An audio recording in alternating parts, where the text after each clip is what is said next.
Now, there are going to be complaints about this convention, but tell me how the furry convention is one of the best run conventions I've been to. That's it. That's my intro. I'm Mandy watching Swell Entertainment, and today we are talking about Denfur in Denver, Colorado, 2023, a furry convention for furries. Now, because some of you seem to forget every single time who I am, I'm not a furry. I am just nosy. We can full on call me a voyeur for this event is what you can straight up call me. I don't mind being called that for this event because that's basically what I was this whole time. Into the voyeurisms of this job. But wait, let me tell you about the sponsor for today's video, Squarespace. Want to build a super cool website like mine, swellentertainment.com? Squarespace is everything that you need. With a ton of flexible website templates using Fluid Engine, you can completely customize everything to fit your needs. You can run email campaigns, you can revamp or start your online store, or even just present your photos and work using their professional portfolio designs. Go to squarespace.com to get a free trial, and when you're ready to launch, go to squarespace.com/swellentertainment to get 10% off your first order of a website or domain. Can't wait to see all the cool websites you design. Thank you again to Squarespace for sponsoring this video. During one panel, they did say that like if you go to a furry event, then whether or not you are in a fursuit, you are a furry. They did say that in regards to haters, like haters that go like in disguise to like get content to make fun of furries and all of that. Then congrats, you were a furry for that time frame. So though I was not in any form of a furry attire, I'm fine with being classified as a furry for the weekend that I've been here at Denfur. I don't mind. It's fine. I'll live. That was for relation to haters, and that's not what this is going to be. So if you're expecting me to sit here and be like, furries are horrible people, this is disgusting, that's not going to happen, okay? That was a really dangerous movement. I'm not used to having a microphone in my hands.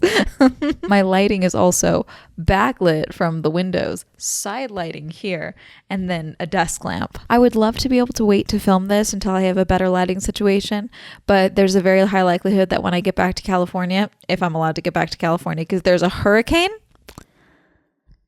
I get to fly home in a hurricane, maybe, hopefully, fingers crossed. There's a high likelihood that I will not get better lighting over there. If anything, there's a high likelihood I'll have no power. So we're filming this now just in case. Denfur, I believe, was actually recommended to me by a patron, actually, during one of our live streams. We do monthly live streams over on the Patreon if you want to go check those out. One of your Patreon perks with being a patron is that there are live streams each month that are Patreon only, which is super fun. More like a fun little meet and greet, little chit chat. It's kind of fun. But you guys have been asking me to go to a furry convention for a while, and Denfur was just the one that just ended up making the cut. There are a few others that had been recommended to me, but this one was just honestly the one that worked best with the schedule as it stands, so this is the one we ended up at. So first and foremost, this was put on by AEIOU, Anthropomorphic Events Incorporated Organization United. It's a mouthful. So I registered in advance and paid in advance, and that was $75 for the weekend. That's nothing for a convention, especially a 3-day convention. 4-day if you count Thursday, which was a registration day. So technically I could have come here early and get my thing early, but it didn't work out and I was doing something else on Thursday, so I ended up flying out Friday. The event itself was at a Sheraton. Now I did try to get a room in the hotel because I have heard many stories of the parties that go on during furry conventions. And so I was like, I should stay in the hotel. So I tried to get a room. Sold out, booked up entirely. Not even just the block of rooms. The hotel itself sold out, okay? So I ended up staying down the street, not too far. I was able to find another one. But apparently the room situation was an ongoing issue for a lot of people, and I did hear people complain about that repeatedly throughout the weekend. Apparently the block of rooms that they got, I believe the entire floor, 4th floor is what I was told, but I don't think that's correct. But a whole floor allegedly was booked out for the block of rooms. That sold out very quickly. A lot of things were done very well here. Some things could have been done better, in my opinion. First and foremost, I think the map situation and the information situation could have been done better. The registration for where you got to pick up your badge. Where's my badge? So right away, when they checked my registration, they needed to see my ID. They did not scan my QR code. They needed to check my ID to make sure I was on the list. And then they printed out my name and they were like, what name do you want on your badge? Do you just want Amanda Golka? I said, yeah, that's totally fine. So they just printed out Amanda Golka right down at the bottom. It says Amanda Golka, attendee. And then on the back, you got the con book, con map, and schedule QR codes on the back. Very smart. Not everyone wants to do, say, an app or things like that, or have big things printed out. So having it on the badge, very easy to go for most people with a smartphone. So I think that's great. So day one, I would love to say that I stayed the entire time, but I need to acknowledge that I am burnt out. Day one, I had an early night and I passed out very early. So I did not stay up for any, I didn't even stay at the con for any of the 18 and up panels or the after dark shenanigans or anything like that. And no parties or anything like that. Something else that was a little off, I think, was that there was a few misprints for a couple of things. The con map, especially for the tower layout, I think could have been a little clearer, or even, I don't even know how you make it more clear, frankly. It just better signage. I think that's the only thing that I think could really help is having signs physically around the lobby. Now I understand that the Sheraton may not want that because there are other events happening while Denfur was going on at the same time. More signage actually in person there would be good. That way people who are in, their fursuits don't have to constantly be looking at their tiny little phones and things like that. And you guys did have big posters of the maps around for like one or two spots, I would say, but I think there's nothing wrong with being like, this way to this hall. To get to the second stage, you had to go into tower. This was literally the easiest way that I found without like minimal like frustration. Cross from the lobby of the main Sheraton across the street, go through those doors, go around past registration, go all the way around until you find the elevators that you are fairly certain they don't work because you've never seen them open. So you just go around behind there and then there's stairs. You take those stairs down one flight, make a turn, don't go through that door. Go down another flight because it's even lower than that floor. Okay. Down to that floor, down that hallway, spits you right out into the second stage. I saw a few things at the second stage, but like those panel rooms were never really full because it was hard to get to. And so I don't know. I just think there might be a better way to do that, whether it's deprioritizing another panel stage. I understand that's a big room, but the big room is useless if no one can find the room. So far the hotel itself is confusing, but the event breakdown for what I've seen, it's pretty good spread out, very good spacing, and I guess it makes sense when you have some people in big fursuits. So because I know people are going to be asking, because I mentioned the 18 and up time slot, basically. The event itself was not 18 and up. There were some children around, but the rule that I witnessed was that children were never allowed to be without their guardian, and I believe there was a minor badge or band or something that I heard them calling out like, hey, if you have a minor with you, they have to come get this thing, basically, to like kind of declare that they were a minor. I think that was mainly for people with fursuits, I believe. Like if you were in a fursuit, if your minor was in a fursuit, they had to get this clip basically. And that was something that I witnessed a lot, where it was non-furry parents with their furry children, which was, I thought, very sweet, very encouraging. I don't know, that's very sweet. Another group that I want to talk about, because I did talk to them today, so you'll see I'm wearing the same outfit in the video clip. I talked to the Free Mom Hug people. Free Mom Hugs is a national organization that we go to pride events and give hugs. And again, may not necessarily have people in their lives who accept who they are, and so we're here to make a connection and give a hug. So sometimes they reach out, sometimes they are invited. In this instance, they were invited by Denfur because they've been a part of Denfur for a few years now. But I thought that was very sweet, and they were there literally constantly yelling free mom hugs, and people were very much enjoying that. Sorry, I hopped around because I wanted to talk about mom hugs. Fun fact, when I walked up to be like, hi, and they were like, hi, and immediately just gave me a hug. I was like, oh, I was going to ask if I could do a little quick clip with you guys, but thank you. It was very sweet. But I want to go back to talking about the 18 and up situation because I know some of you are going to be questioning that. So they did have an 18 and up time slot. Like I said, so that was, I believe that was after 6:30. Okay. And those were carded, very clearly carded. Same with the 18 and up area that was in the dealer's den, that was carded. And anything else that would technically be classified as 18 and up, that had to be very clearly marked as this table is 18 and up. There was one part in the dealer's den that had books and like graphic novels and things like that. And so one half of the table was 18 and up. So they had very clear signs posted, this is an 18 and up area. You will be carded, you will be checked, that type of thing. And then their other half of the table was very clear, like this is not 18 and up. Peruse at your heart's content. The 18 and up area, there was often a line to get in there. I was carded every time I went in there. It didn't matter how many times I went in there in one day, I was carded. Someone's going to be like, oh, well, they should just have wristbands or something like that, because that has been an instance at other events. I know Anime Expo, there is an 18 up wristband. I did not get that time. I got just carded every time I went in there. But I think because of the nature of the fur suits, the nature of like sometimes people were in their full suits, sometimes just were in their hands and their heads and things like that. I think a wristband is a little counterintuitive. So I just think that's one of those things where in the nature of this particular convention and this type of event, carding is just kind of the best bet and your safest bet to make sure that everyone is where they're supposed to be. I don't remember. Did I talk about the 18 and up area at the Anime Expo? At Anime Expo, it was a lot of hentai, a lot of comic books, a lot of body pillows, things like that. A few little toy spots, but nothing crazy. This time, it was almost entirely toys. A few harnesses and like little skirts and things like that were for sale, but it was predominantly different toy companies. I would say 4 major ones. I can't show you any of the photos I took in there aside from this one, which because I'm going to blur out the giant.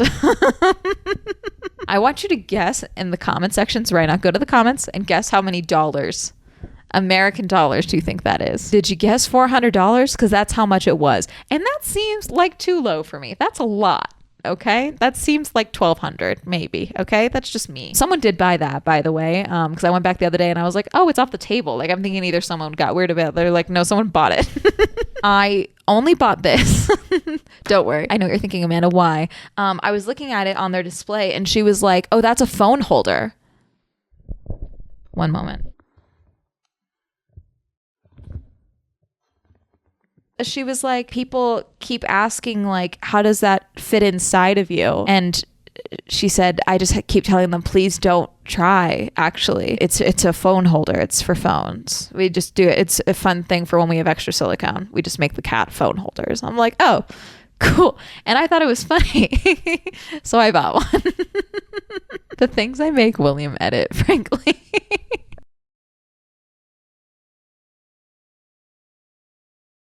So I did miss the opening ceremonies in the main stage because my flight only got in so early. I tried to stay for as much as I could for the other things, especially for first day. But I saw the Battle for the Floor, which was a dance competition between 2 people, but it was not the main dance competition. There was a main dance competition and there was 3 runner-ups. Okay.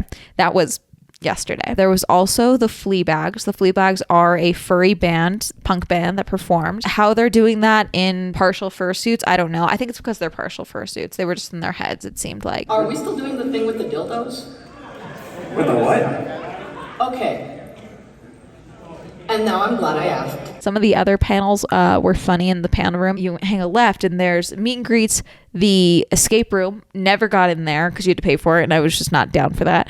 I don't know what that would have been like. I wanted to peek in there, but it was always like a locked door. You had to like get your time slot. I also never talked to anyone who did that, so I would be curious to know how much money that brought in, truly. But then also down that hallway was the meet and greet rooms, the swim area, the pool room. This was a room that was full of blue balloons, a couple of kiddie pools, and then blow up pool and ocean floaties, some of which were custom made for people's fursonas.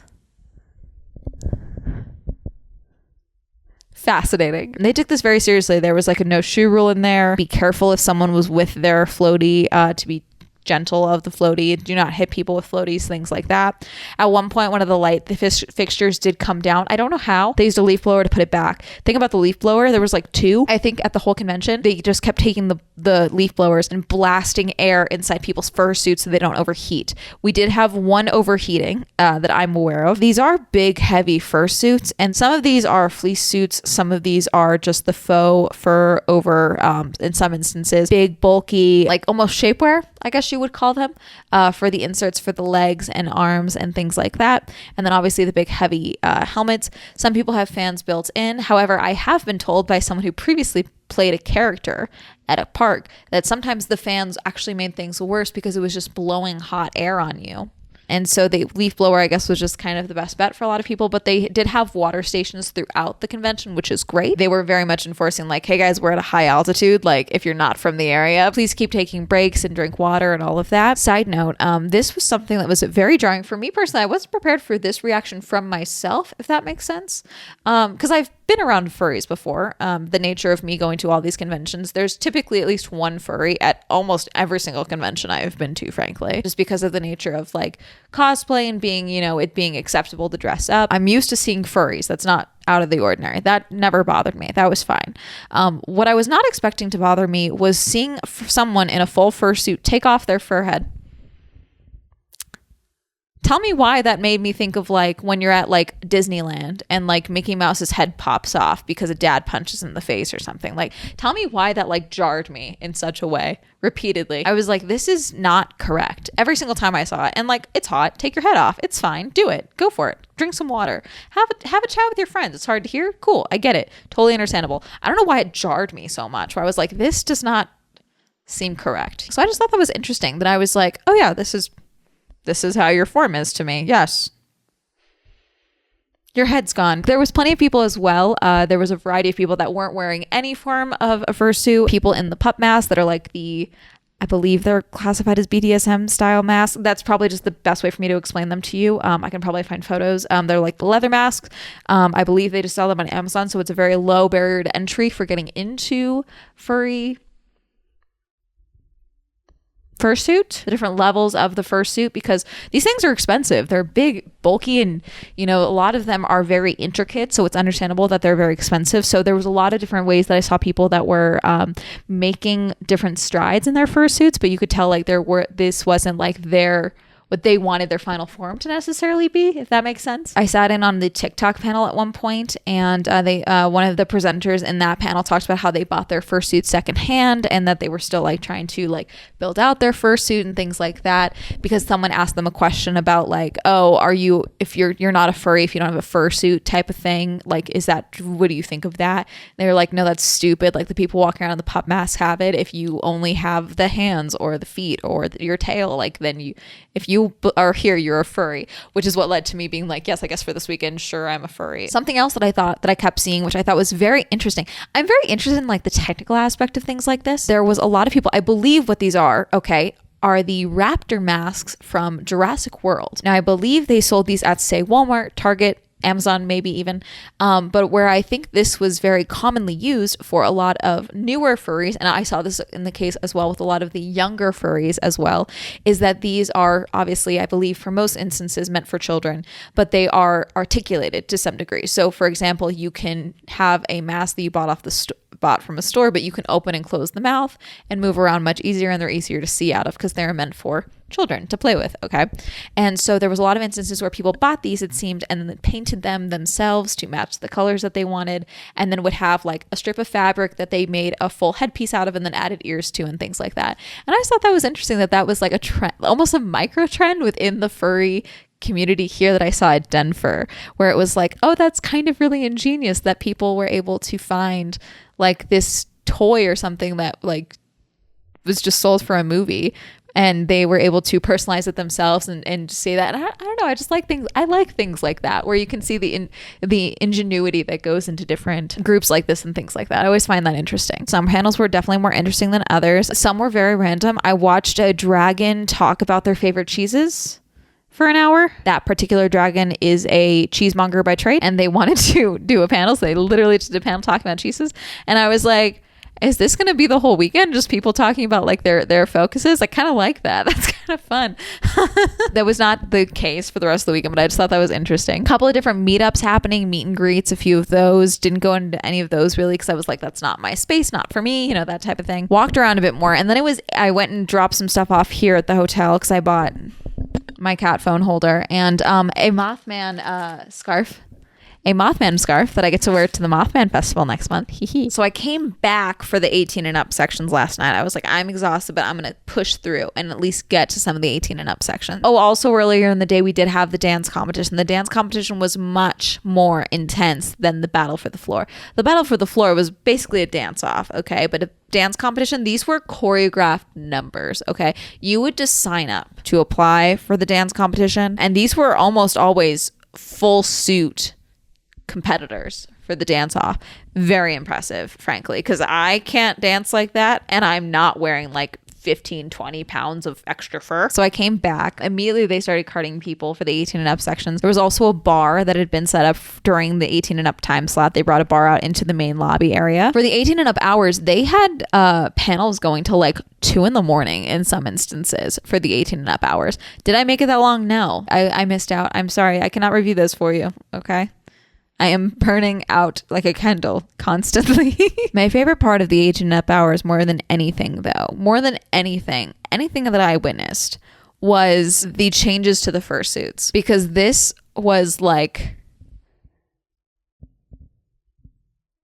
I guess you could call them mating hours. I don't know. People that I had seen that day in their fursuits, I'd seen their full fursuits, okay, all day long. And then to see them come back to the 18 and up hours in a slightly sluttier version of their fursuit, impressive, remarkable. I love it. There was someone, I believe I'd seen them earlier. They were in a full sheep outfit. And then to see them come back in like their same fursuit, but with like a silky camisole as their top. Some people just didn't wear shirts with their fursuits and just had their chest and stomach out. Some people were just in skirts with like their heads and things like that. Very fun. I thought it was fun. And so the first thing I went to was the fur charades. Okay, the charades, but in fursuits. To compete, you had to be in a fursuit. The first word was flogging, and it just devolved from there. There were 2 helpers, and then if the announcer deemed that they were being idiots, then we would be able to be like, help out as the audience. The dance started at about 9, and that's basically where they just cleaned out like all the chairs of the main hall for the main stage. They had DJ and everything, and it was just like a little mini rave happening in there. I stayed there for a little bit. It was fun. All right, so we are getting ready for the parade. I believe it's going to come through here because I see a few other people with tripods set up, so I'm hoping I'm going to be in a good spot to see the different parade of all the different fursuits. So I totally forgot to talk about the parade. The parade I think is very important because we have a lot to talk about the parade. The parade basically lasted almost a full hour, I would say. It was a very long time. But basically, they line up all the people in their fursuits that want to be involved, and they literally do a parade. I really loved this because I thought it was a great way to see a variety of different fursuits and a variety of different makes and models and things like that. That sounds stupid as I'm saying this, like I'm talking about cars, but like you get my point. Like you see, when they're lined up like this and this style walking by you like that and seeing different mannerisms and things like that, it's interesting to see the differences in like the materials used, the styles for the builds and things like that. Who decided to go with more like a almost skin tight style of suit versus like the big bulky leg style that you may see commonly when thinking about a furry. Different head shapes, sizes, things like that. Do they add height to themselves? Do they not? Lots of people with squeaky toys, whether in their jaws or in their hands, so they were like squeaking at people. That was funny. It was also very funny to be like filming the parade, and then have someone go, "Oh my god, are you Swell?" in their fursuit. So a few of the furries during the parade recognized me, which was very nice, and a few came and found me afterwards, which was very nice. I have been recognized by a few furries this weekend, which was fun. During closing ceremony, they shared the final number of how many fursuits there were. There were 769 fursuiters in the parade. Insane. For the entire weekend, they shared the entire numbers. I love when they do this at final things where they tell us exactly. There were 4,232 attendees the entire weekend. Thank you. I usually have to pry that number out of people. Thank you for giving me that information. Almost exactly the same amount of people as Open Sauce for those that are curious. Today was pretty mellow, I would say. There was furryoke that I went and sat through for a little bit. Imagine Dragons, apparently very popular amongst furries. I was going to be like, I don't know why that is. And then now as I said the name Imagine Dragons out loud, I know why that is. Someone did My Shot from Hamilton in its entirety. It was good. Did another lap through the dealer's den and the artist alley. Made sure there was nothing else that like tickled my fancy or anything else that I liked. For those of you who don't know, I always try to buy something when I'm at an event like this, especially because I'm an outsider. I try to support a small artist or something to some degree. I got some pins. I got the lanyard, so I always try to buy something. The entire weekend as well, there's also the art show that is going on where there's different art and we cannot film in there, nothing like that. You can either buy something outright if there's no bids, or you can bid on some pieces of art. I did not bid on any art. Not that none of it looked good. It's just that I flew here and I don't trust myself to fly back with it safely, especially since I'm flying back into a literal hurricane. If you see this video, assume I made it home. Then there was also the charity. So the charity was related to, God, did I not write down the fucking charity? It was horse related. I gotta find the name. I have to share the name. I'll share the name up here. There'll be the name of the charity. But they were doing an auction, so pretty much all the dealers and the artists shared different items to be auctioned off. And so the auction was supposed to be like 2 hours long. I think it ended up being 3 hours long. They went literally right past like their time, almost a full hour, right into the time slot for the closing announcements and things like that. The next color is from Blood Bay Bags. adult goods and harnesses. Okay, going once, going twice. Sold AV. Closing announcements happen. They talk about, how much people were there and all of that. So apparently also for charity, they raised $25,000 from the auction, which is great. Talked about some of the complaints that they have experienced and things like that. They know that the hotel was a lot of issues. So apparently, like I mentioned, the parties and things like that.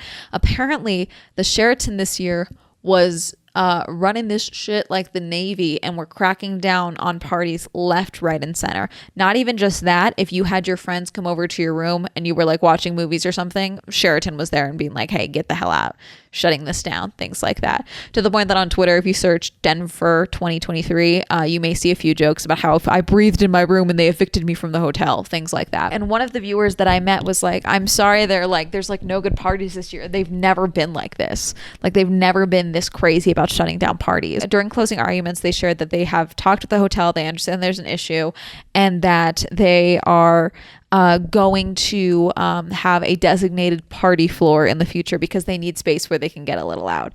And obviously the nature of furries, I don't want to generalize and say that the entirety of the furry community is based in kink, but there is a subset of kink within that, obviously, or at least sexual in nature within that.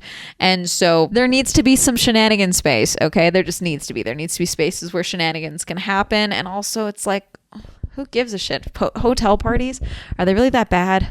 I mean, they made it very clear they want to keep Denfur in Denver. Obviously, there's different furry conventions all over the country.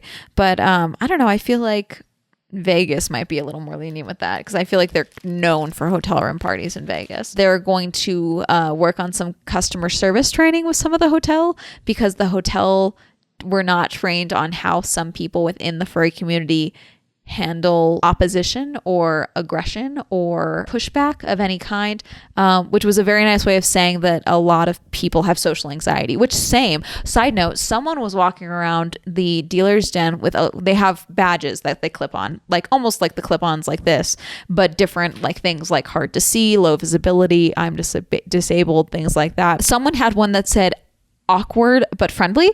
I need that. Can someone help me find that? I need that for conventions because I do think I have resting bitch face. I really do. Oh, I have the quote here. We're all the hot lesbians. I did hear a female security guard say that to her partner. She said last year there was way more hot lesbians. I don't know where they are this year.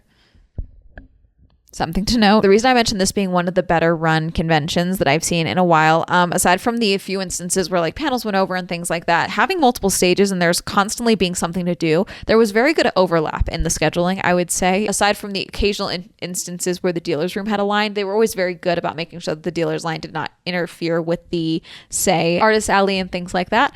Also on the further side of the artist alley, they had a variety of tables set up. I do think there would have been a better move to have some food options inside. That's just me for the most part, but there was a lot of different restaurants in the area surrounding it, but considering how hot it was, and there was a yard house connected to the hotel, so yeah, I guess that's kind of the best option they could have. But I don't know, a spot where you could buy food inside the venue or something might be good. Now that being said, there could have been something inside of the fursuit lounges. There were 3 fursuit lounges, I believe, if I'm remembering correctly.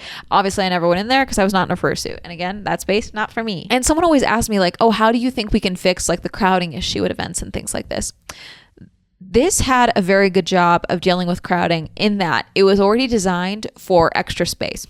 Why? Because your main attendee needs extra space. Someone in a big fursuit with big ears and big hips and thighs and feet and a tail. Obviously, you need more space to accommodate someone like that. These spaces are already designed with that in mind. So like the artist alley, the aisles are massive, double what I'm used to seeing. Same with the dealer's den, way more spread out. And they were also very good about making sure that, hey, if you're going to go stand and look at a booth, please go up to the booth. Do not stand in the middle and look at it, and keeping the flow of traffic going. So you already have a demographic that needs more space, so people understand that and they plan accordingly for that. So you end up avoiding a bunch of issues that we see at a lot of other conventions. So I think the answer is to just take a note from the furries and just have more space at your conventions. Bigger venues, less people. More space in the aisles. Don't cram dumb things into one spot. Have more things to do. Lots of panel things. I do think the dealer's den room honestly could have been bigger. If there was a way to spread that out a little bit more, I think that would have been good. I don't know if that was even capable of being done here, but obviously the whole back of the room was blocked off for the 18 and up section. So I don't know. I think maybe if there was a way to expand that room. I don't know what, I can't remember what the divide was. If that was another wall that could be moved, like some hotels. And yeah, I don't really have a lot of notes out of it, because like sometimes the hotel is not something you can fully control. The elevators went out a few times, but also, I think that elevators go out pretty much every single event. There's an elevator going out. I did see someone on Twitter say, is this something that is unique to furry conventions? And no, this happens constantly. And they pretty much got them fixed pretty quickly, I would say. So I had fun. Am I a furry now? No, sorry. When I said I was going to go hang out with furries, one of my viewers on Twitter quote tweeted it and said to be nice to me because they wanted me to leave Denfur with a fursona. I'm sorry. No one was mean to me or anything. I just don't. It's not for me. I think also what was interesting as someone at Denfur was seeing people not at Denfur interact and not interact, I guess is the really good way to put it, with people at Denfur. Because there were quite a few instances where I would see people, I got to do this right. Hold on.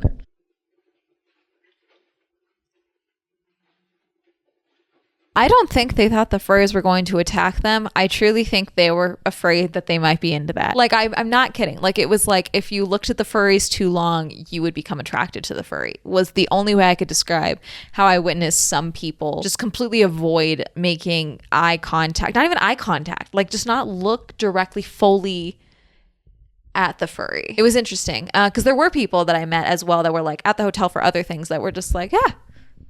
I didn't know you guys had conventions for this. And that was kind of it. That's really going to be it. Do I know if I'm going to go to another furry convention? I don't know. I guess if you guys would like me to go to another one, if there's another one that you think that like, oh, Denfur is wasted on Amanda, some Amanda should go somewhere else, that type of thing, let me know. Anyways, that's going to be it. Have you ever been to a furry convention? Are you a furry? Do you know a furry? Side note, the amount of people in my life that told me that they have accidentally dated furries since I told them I was going to a furry convention, shocking number. I don't know what to do with that information, frankly. But let me know. Comment down below. Reminder of a podcast, the Social Shenanigans Podcast. Reminder that Swell Entertainment is now available on Spotify, and this episode will be available tomorrow.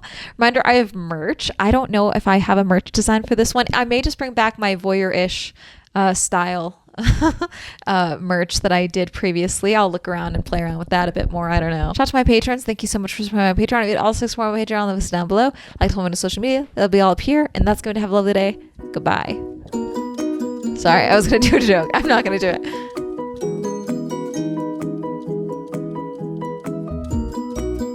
Side note, something that I thought was very nice is they handed out earplugs during the dance competition.